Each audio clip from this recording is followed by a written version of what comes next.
Hopfrog. I never knew anyone so keenly alive to a joke as the king was. He seemed to live only for joking. To tell a good story of the joke kind, and to tell it well, was the surest road to his favour.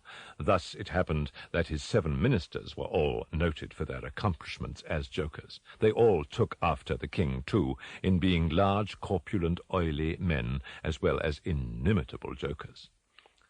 Whether people grow fat by joking, or whether there is something in fat itself which predisposes to a joke, I have never been quite able to determine, but certain it is that a lean joker is a rara avis in terris.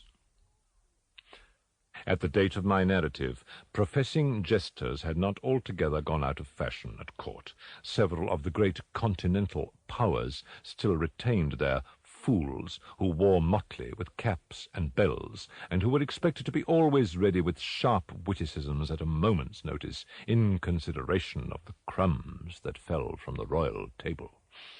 Our king, as a matter of course, retained his fool. The fact is, he required something in the way of folly, if only to counterbalance the heavy wisdom of the 7 wise men who were his ministers, not to mention himself.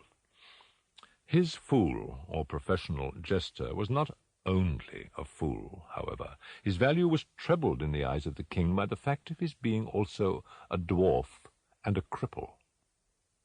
Dwarfs were as common at court in those days as fools, and many monarchs would have found it difficult to get through their days. Days are rather longer at court than elsewhere, without both a jester to laugh with and a dwarf to laugh at. But, as I have already observed, your jesters, in 99 cases out of 100, are fat, round, and unwieldy, so that it was no small source of self-gratulation with our king that in Hopfrog, this was the fool's name, he possessed a triplicate treasure in one person.